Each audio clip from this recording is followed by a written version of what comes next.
ज्ञान से बड़ा कोई हथियार नहीं। बिहार के एक छोटे से गांव में जन्मा था रमेश।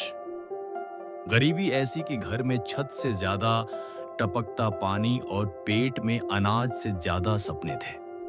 रमेश के पिता खेतों में मजदूरी करते थे और माँ घरों में बर्तन मांजती थी।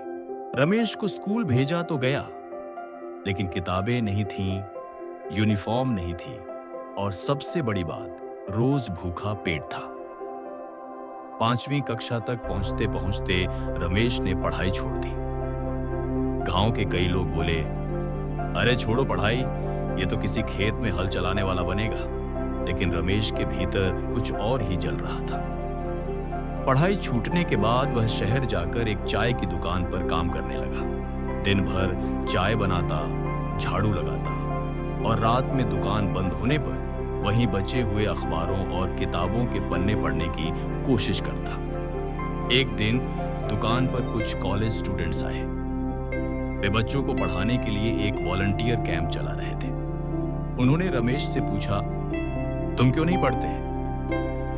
रमेश ने सिर झुकाकर कहा, छोड़ दी थी पढ़ाई, हालात ने मजबूर कर दिया। उन छात्रों में से एक बोला, अगर तू चाहे तो दोबारा शुरू कर सकता है, ज्ञान की कोई उम्र नहीं होती। उस दिन रमेश को पहली बार लगा कि शायद पढ़ाई उसके लिए भी हो सकती है, लेकिन उसकी सोच इससे भी बड़ी थी।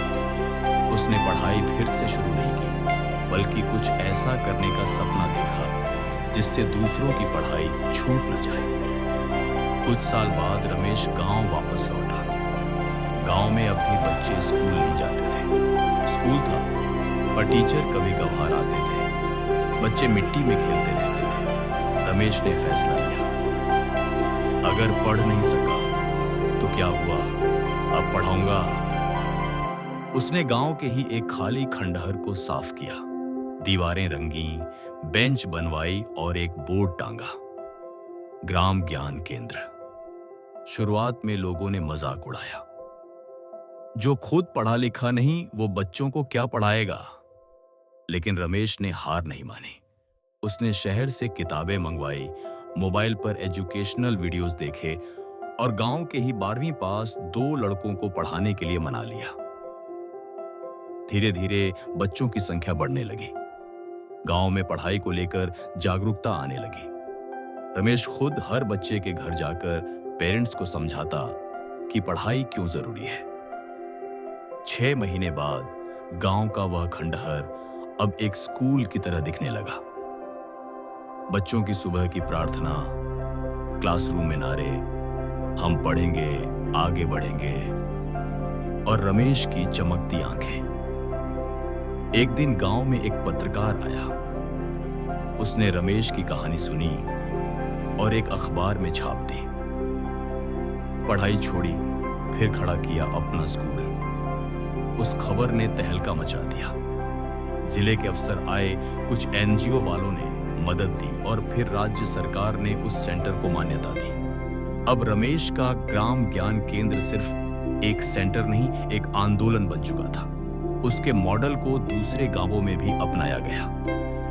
रमेश ने कई गांवों में ऐसे सेंटर खुलवाए। उसने खुद कभी स्कूल पूरा नहीं किया, लेकिन उसने सैकड़ों बच्चों को स्कूल तक पहुंचा दिया। उसका सपना था, हर बच्चा पढ़े, चाहे वो किसी भी हालात में क्यों ना हो। आज रमेश को लोग गुरु रमेश कहकर बुलाते हैं। वो खुद मंच पर भाषण नहीं देता, लेकिन जब कोई बच्चा कहता है मैं इंजीनियर बनना चाहता हूं, तो रमेश की आंखों में वो खुशी होती है जो किसी करोड़पति के चेहरे पर भी नहीं दिखती। उसने साबित कर दिया कि पढ़ा लिखा होना जरूरी नहीं, शिक्षित सोच होना जरूरी है।